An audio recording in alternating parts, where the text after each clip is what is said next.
my tiny but mighty friends, Kase here. Hey, look at that, a distraction, well, this video has been Obama approved.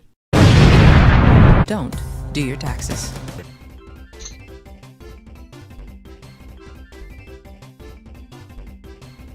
Anyway, while this awkward basically, silence occurs, we now need to talk about the sponsor of this episode, HelloFresh. Hey, this is why you never drive a Ford.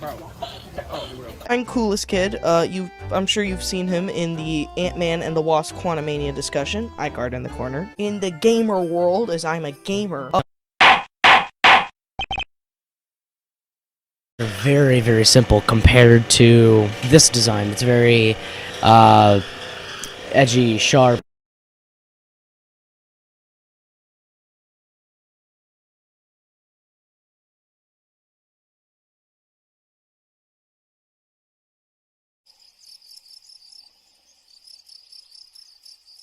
Nope.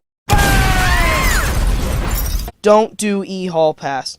Doesn't matter how more secure it will make your school. If it's not making you rush from the sheer euphoria of becoming Dr. Michael Morbius, then your school will have a biohazard team, or you will get tracked in the e-hall pass dimension, or the e-hall pass police force will come get you. Here we go.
I like Spider-Man. Look, out of all the Marvel characters that have existed, he is one that just there's always been something about him that I've greatly preferred.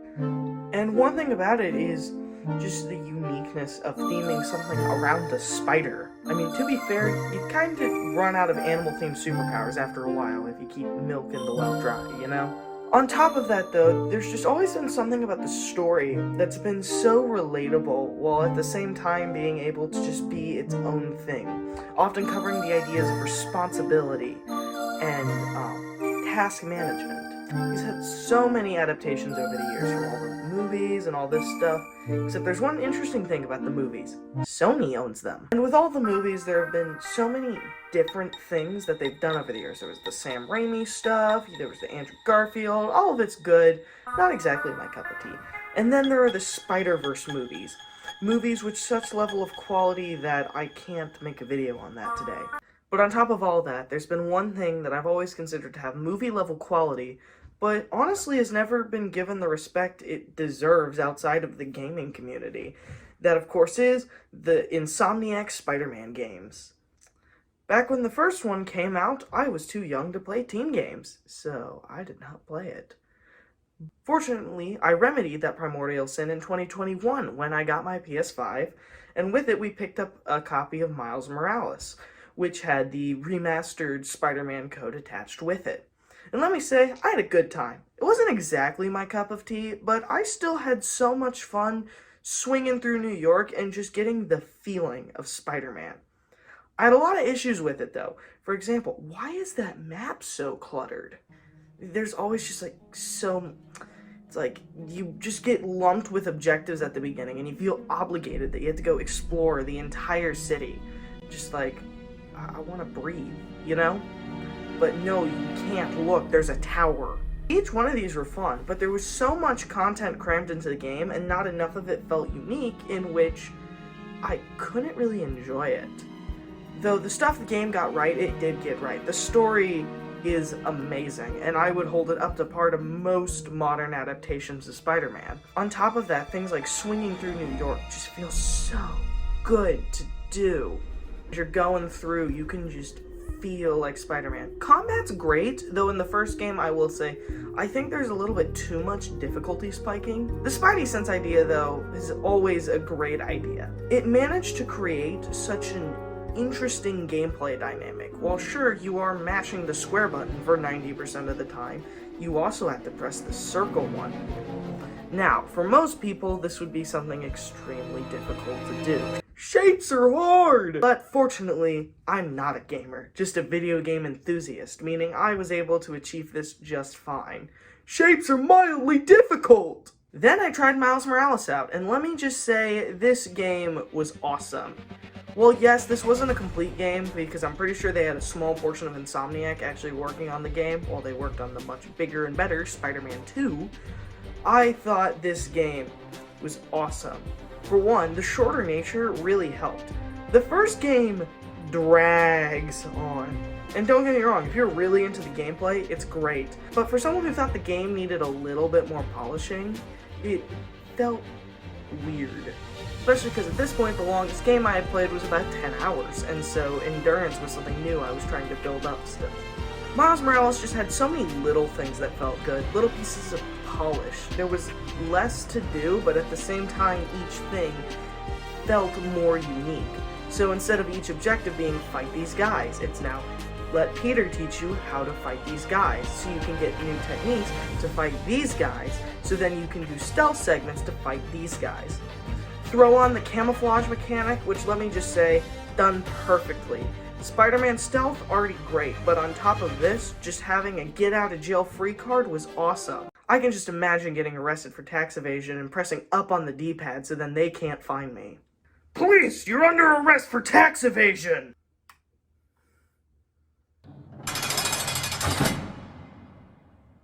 The only thing Miles Morales was really lacking was a compelling story. Don't get me wrong, I had a fun time, but ultimately, I didn't like it that much. So ultimately, Miles Morales had a bunch more things that I liked, but I could still tell that it wasn't complete. Oh my gosh, this fixes everything. There's 2 of them! I guess Sony's counting's a lot like computers. Spider-Man 2. Where to begin? I mean, for starters, this game is great. Let's get started with the map. Like, this thing, it's so much bigger. I don't remember the first Spider-Man game that well, and I was just talking to a friend who was like, yeah, the first Spider-Man game was literally just the upper left corner of this map, and I was like, it was? Because this thing is huge. So, of course, considering the complaints I've had with the Insomniac Spider-Man games before, it's like, oh yeah, let's just cram a bunch of stuff in there. But no, they didn't! Instead, they took the time to put meaningful side quests in there. See, in Miles Morales, it was a lot like, oh, well, it's all just variations of fighting guys. But here it isn't. They do so much more to make it feel unique. For example, the Mysteriums. Sure, I guess technically it's still just fighting guys with a task that you have to do, but it's so much better, because all of a sudden, the feeling is so much more. Because in the first game, there were the crime bosses, there were the bosses, there was the crimes that were happening, there were the fist hideouts, there's all these sorts of things. It's just like, this is all the exact same stuff. But the content in Spider-Man 2 feels like very much developers took a bunch of time to go in and do more. Another thing I have to say though, is that each one of these now feels like their own side story, instead of being their just like thing you do real quick.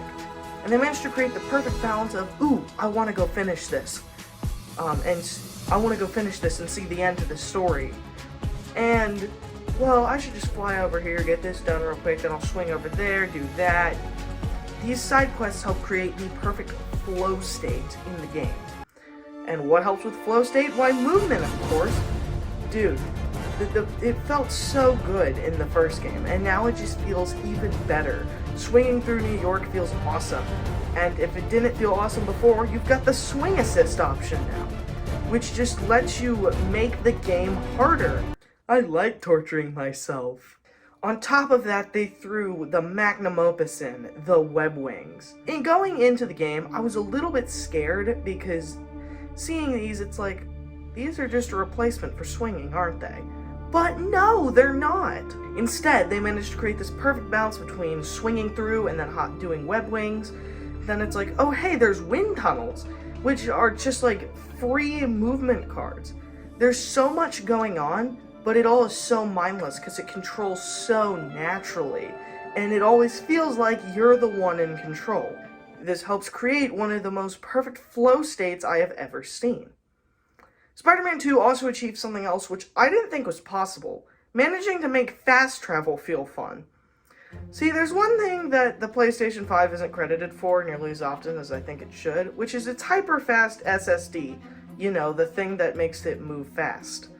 But most of its uses up until this point have been very subtle, with the most active use being that one thing in Ratchet and Clank where it was like, it would load new loading zones like instantly. Which was cool, except I don't think your average consumer was really gonna get that. But the fast travel here, that's something we can get. I timed it and it's about an 8-second fast travel, but it doesn't feel like that. It feels like 3 seconds of fast travel and the rest of it's just like a fun little animation you do before you start. It is honestly shocking how they got this to work. Even more shocking how you can just do it anywhere. No more set loading points, no more anything. The game is just a free sandbox for you to explore. But what's good gameplay without a good story? The story here is, for lack of a better term, amazing. The whole Kraven arc is neat, though I will say that feels a bit generic. What I'm really here for is the Venom bits. And let me just say, Venom here is awesome. The symbiote arc in anything is always just so cool. And the way they do it here is awesome. Like the whole dread and everything, Peter's therapy session with MJ, and the MJ stealth sections are all so cool. On top of that, I think this is the best Venom I have ever seen. It is so... It's really cool how they managed to create just this nice mix between an absolutely terrifying creature and just another Marvel villain. The thing that really helps put it together for me is the couple of moments where you get to play as Venom. Because the mission text completely changes, because instead of being like, defeat these guys, it says, dominate them. Though I will still say, I preferred the first game story from an emotional connection and things like that, because parts of this game feel like a retread of the first game's story. Like, the whole point of the first game was sometimes you can't save everyone. I wonder what Spider-Man 2's story gonna do. Oh, it's the exact same thing! Lovely! Not saying that this story isn't great, but there are some other things. It feels like it could have used just a little bit more of the symbiote stuff. Like, they spend so long on Kraven, and it's like, ooh, I'm excited to see what they do with Venom. Just for them to not. Like, by the time the Venom arc begins, the game is wrapping up. You have like 5 missions left. It feels like a Disney Plus show where they had to cram everything into the finale. But you know what? Story's still great. I love it. And out of all my favorite Spider-Man adaptations, it is number 3 on the list. Number 2 being the Spider-Verse stuff, and number 1 being Superior Spider-Man. Doc Ock is the GOAT. The game still isn't perfect though. To begin with, can we talk about those darn SpiderBots? I want to kill myself. These things, while in concept are cool, they're most similar to the backpacks you'd find in the first game, but the thing about them is they're not fun to find. I spent probably more time searching for these SpiderBots than I did doing every other, like, side thing in the game. Because it's like you find the first 20 really fast, and then the rest of them you can just never find. And it's one of those the solution would have been really easy to fix, because when you swing over and try to find something, you're typically going to be looking for the big bubble that shows up around a SpiderBot when you're looking for it. The thing is, the The distance you have to be to the SpiderBot is so close where there's almost no point to the bubble existing. This can create problems of searching for half an hour and not finding one. Also, have you noticed that I haven't even mentioned the main mechanic of Spider-Man 2? One of the big points in this game is that you can switch between Peter and Miles. Why haven't I talked about it yet? Because it feels irrelevant. Sure, at most times of the game, you can hold down square and it'll let you swap characters. The thing is, though, they both feel so similar. The only difference is the music that plays around, the suit you get to wear, and, like, the voice of the character. They feel the same to fight, though. Most of the movement options are the same. The only thing is that Miles is just better at fighting. Also, can we talk for a sec about the suits? Like, they did Peter wrong, man. I'm not calling his suits bad, but I'm not calling them good either. Miles got so many cool suits that you could swap between, but Peter just, like, has amazing Spider-Man suit, amazing black Spider-Man suit, black suit, symbiote suit, anti-venom suit. Meanwhile, Miles got this, like, futuristic costume. He's got, like, all this stuff. He has, like, 4 different Spider-Verse costumes, which, like, sure, he's the main character in Spider-Verse, but they really couldn't have gotten Peter to get, like, the Peter B. Parker with, like, the yoga pants and stuff. That would have been awesome. Well, actually, I prefer playing as Nicolas Cage. You go, Nicolas Cage. Dodge that stuff as I push circle. One big thing that would have helped Miles feel more like his own character is if they used his camouflage ability, like, at all. It is one of the most underused things, and I'm pretty sure the game tells you about it once and then never reminds you again that it exists, because it is so underutilized. The only reason it feels like it exists is so the developers can make some really stupid stealth challenges that are Miles required, so then you could just be like, oh, you need to use camouflage, when there's really just not a good solution to stealth it. Overall, though, I just wanted a little bit more in the game. So hopefully, here's the DLC. But I guess that wraps up most of my thoughts on Spider-Man 2. Well, I'll see you guys next time. And end catchphrase here. Huh?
Diddly dang it.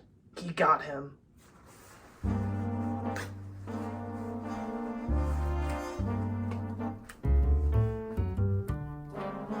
They got him. Look, I know, okay? I'm trying here. It's not like I can go any faster than light speed. Look, okay? There's still a chance we can intercept the signal. Yes, I know it's risky, but still. There's a chance this could be Kase Prime. Look, just humor me this time, okay? Thank you. Jeez. Working with an imbecile here.